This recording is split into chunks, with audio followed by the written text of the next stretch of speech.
The views and opinions expressed by the host and guests are solely their own and do not necessarily reflect the views, policies, or positions of this television station, its management, or its affiliated network. The station and its affiliates assume no responsibility or liability for the opinions expressed or the content discussed during this program. Viewer discretion is advised.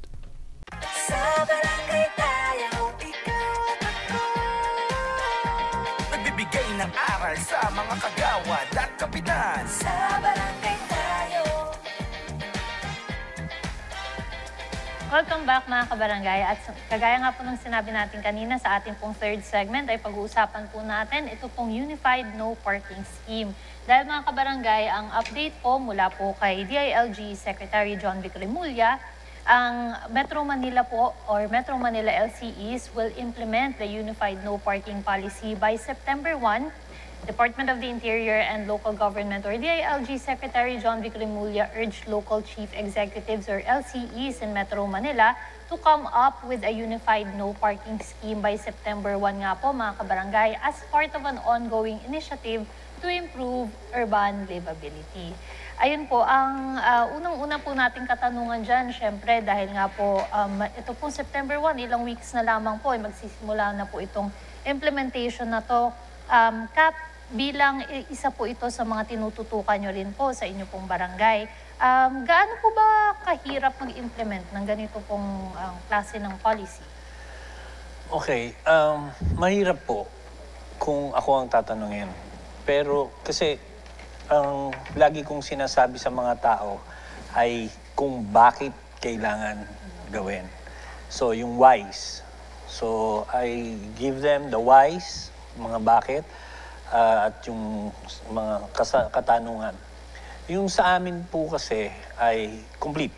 Wala po sa karsada, tertiary, wala po sa mga alis, wala sa iskinitas, wala po dapat sa mga side streets. So, sabihin na natin, hindi naman 100% dahil may mga taong bagong lipat, hindi alam, nire-remind lang namin. Meron kaming mga kaakibat na ordinansa rin na ko-call namin yung attention nung nagpapaupa para sabihin dun sa mga umuupa na kung ano yung mga ordinansang meron po ang barangay. So, may yung aming mga ordinansa, may nakakabit siya na parang mga chain. Okay. Doon namin na ipapatupad na maayos yung aming lalo na yung doon sa no obstruction policy ng barangay. Yung paradahan po sa amin, pero syempre kailangan mayroong bilang barangay council, naghanap po kami ng alternative parking solution o parking measures or place. Meron po kami noon. So tapos at the same time, meron po mga ibang lugar na yung mga ibang kabahayan, binutas yung kanilang pader para maiparada nila yung kanilang motorsiklo. Dahil ipinakita namin yung bakit kailangan gawin. Nung bata pa ako hanggang sa bago ako maging kapitan, never did I saw the gutters of our street. Pero nung naging kapitan po ako at yung mga barangay council, talagang nagkaisa na kailangan namin patupad to.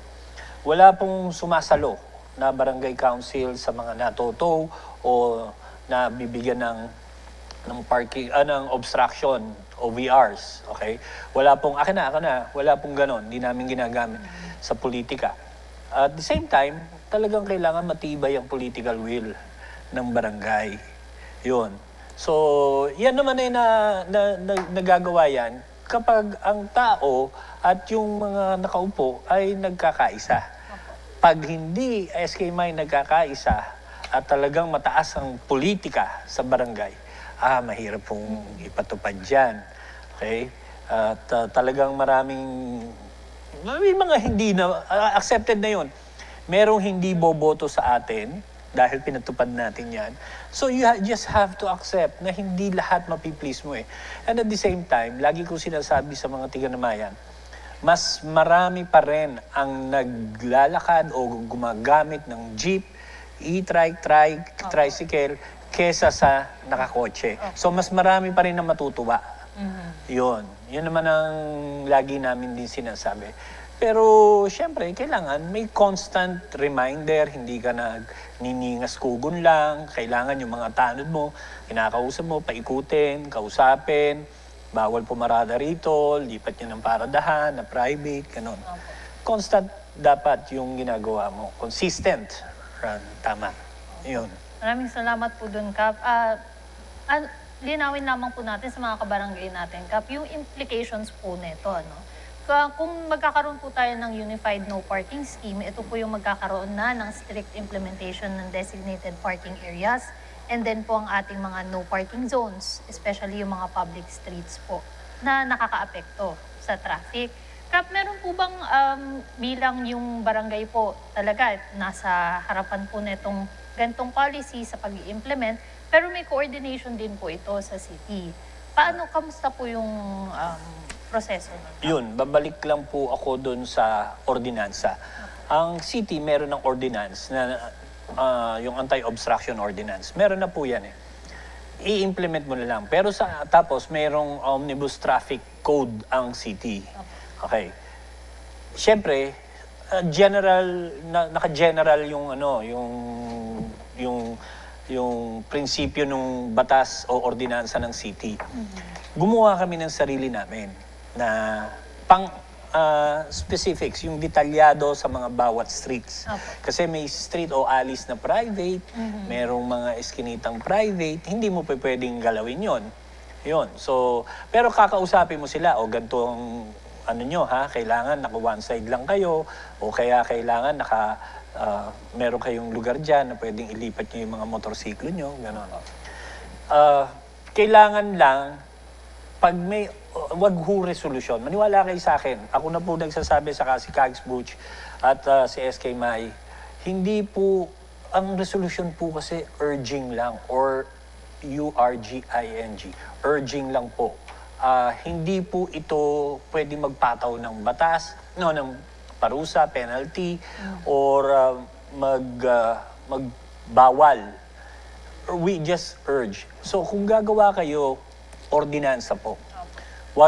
Tapos yung ordinansa kailangan na ipasa at na isumite sa City Council para at least may approval ng City Council yung gagawin nyo. Kung gusto nyo ng one-side parking, go. Basta as long as ito ay may ordinansa, hindi po resolusyon, ordinansa. Yan po, maraming salamat, Kap. Kayo po, Kags Butch, ano po ang masasabi po ninyo? Isa sa mga I agree with Kap Dondon, isa sa mga pinakamahirap na gawin ng isang kapitan o ng mayor, ang disiplinahin ng taong bayan na kinasasakupan ng barangay nila. Especially itong pinag-uutos ng MMDA at ng MMC na declaring all streets as public streets with no parking zones. Mahirap ma-implement yan kasi uutos yan sa taas. Pero ang mag-i-implement, of course, tayo mga frontliners. Yes. Kagaya ni Kap Dondon. Kaya ang tanong ko na lang kay Kap Dondon din anong ine-expect mo, Kap Dondon, na tulong naman sa iyo ng local government o ng MMC at ng MMDA kung sakali naman na ikaw ay may ipit sa alanganin kasi hindi natin may iwasan minsan na sasabihin ng ibang mga constituents na may magkakaroon kayo ng legal na issue pagka halimbawa ginalaw nyo o kaya tinanggal nyo yun at sinabi nyo obstruction po yan, mga ganun. Kags Butch, dun kasi sa amin, medyo okay na ako eh. So bilang na lang po yung yung bilang punong barangay, problema ng isang punong barangay na lang. Doon sa barangay na Mayan po kasi medyo okay na po kami doon eh. Yung bilang punong barangay, syempre, ang ini-expect ng isang punong barangay ay yung suporta ng pag-e-explain sa tao kung bakit kailangan gawin to. Hindi lang po punong barangay o council lang nag-isip. Kailangan sama-sama tayo. Okay? Hindi natin maiaalis na may politika ho ritong pinag-uusapan. Merong mga kailangan mong pag-isipan maigi na, lalo na ngayon, kung halimbawa matutuloy eleksyon, asahan mo, kung sino yung sisitahin mo, mababawasan ka ng boto. Okay, ganun lang ho yan. So, kaya kami, nung ginawa namin po ito, 2024 pa. Nung panahon na ginawa namin po yung ordinansa namin na bawal hong pumarada sa kalye. Pero ngayon, maintenance na lang ho yung ginagawa namin. Sa iba pong mga barangay sa Metro Manila, syempre, kailangan ng tulong ng city para ma-explain kung paano at bakit kailangan gawin. Yung bakit mahalaga eh. Kasi sa amin, Kags Butch, maisingit ko lang, it's not only about dapat walang nakaparada eh, kasi public yan eh. It's also about kailangan makapasok ka agad yung fire truck eh. Yeah. Kailangan makapasok ka agad yung ambulance. Para makuha yung mga taong pwedeng magkaroon ng sakit doon o magkaroon ng problema doon, magkaroon ng sunog doon, magkaroon ng disaster doon. Yun ang aming calling eh. Hindi dahil sa, kasi gumagamit ka ng pampublikong daanan eh, kaya bawal ka dyan. Hindi lang ganun eh. Mababaw nga yun eh. Bonus na lang ho yun. Sa amin eh, kailangan mapuntahan kita kapag nangailangan ka ng tulong, ng mabilis, ng hindi kailangan may obstruction. Yun po yung lagi kong sinasabi. Yan, Kags Butch. Maraming salamat po, Kap. At yun nga po, dagdag lang natin, Kags Butch at Kap, yung goal po talaga ng DILG po at ng Metro Manila Council is simulan po itong implementation na ito sa Metro Manila. Pero as time goes on at habang napag-aaralan po nila kung ano po yung mga pinakamagandang practices para sa implementation nito, i-roll out din po ito sa iba't ibang lugar sa ating bansa. Sa tingin po ninyo, ano po or gaano po ba ka-feasible na magkaroon po ng 100% na implementation po ito sa buong Metro Manila po? Depende sa political will ng kung sino yung namumuno, mapabarangay, mayor, o DILG. Mahirap kasi talaga to. Mahirap to. I don't want to be skeptic, pero kailangan talaga ng tulungan. At hindi lang po ng mga namumuno, Kags Butch, SK Mike, pati yung mga tao. Yan. Kailangan yung residente nyo ay okay din sa ganyan. Salamat po, Kap. Kayo po, Kags Butch, ano po ang opinion po ninyo? Wala eh, hindi, joke. Well, again, sang-ayon po ako.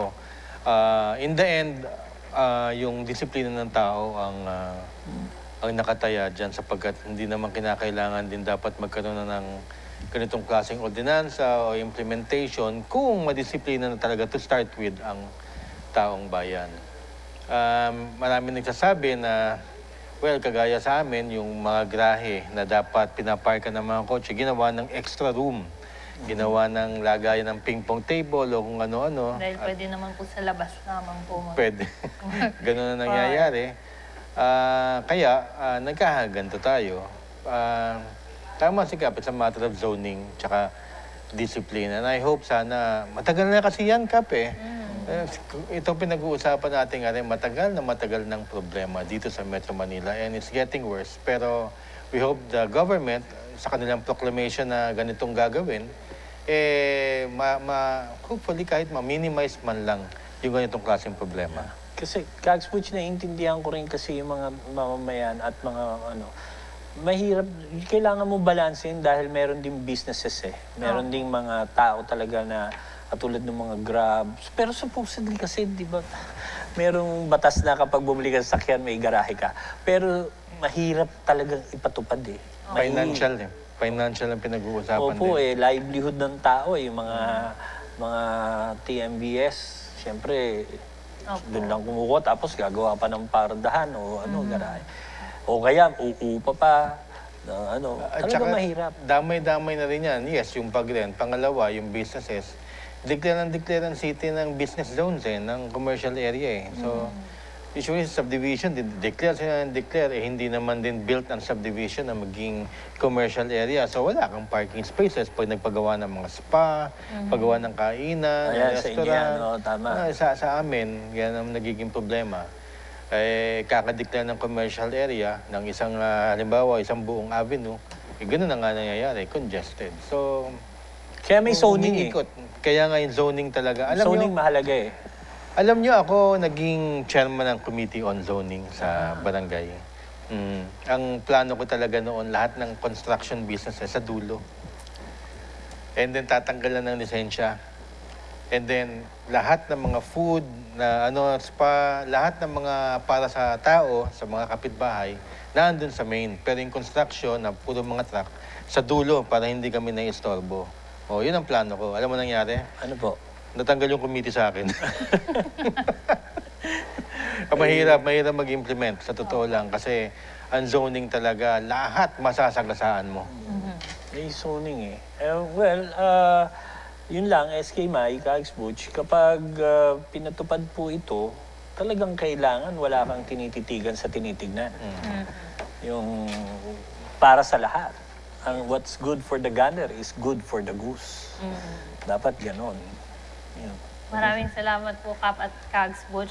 At mga kabarangay, yung final iteration daw po nito ay malalaman po natin by September 1. Sa ngayon po ay pinag-aaralan po ng ating Metro Manila Council with the DILG kung ano po yung mga best na policies na pwede po nilang gawin para dyan. Pero abangan po natin kung ano po yung magiging next na update po ng DILG para po sa Unified No Parking Scheme. At mga kabarangay, ayun po, para po sa araw po na ito, dito po muna tayo magtatapos. Maraming salamat po, of course, Kap and Kags Butch. Maraming salamat din po, mga kabarangay, sa inyo pong pagtutok sa isa na naman pong araw ng makabuluhang talakayan para sa ikagaganda ng serbisyong barangay. Ako po ang inyong lingkod, SK Mai Salazar, sa ngalan po ni Kags Butch Serrano at ni Kap Dondon Francisco. Magkita-kita po tayo muli sa susunod na linggo. Bigyan ng aral Sa barangay tayo. Sa barangay tayo, ikaw at ako. Sa barangay tayo. Sa barangay tayo, ikaw at ako. Nagbibigay ng aral sa mga kagawad at kapitan. Sa barangay tayo.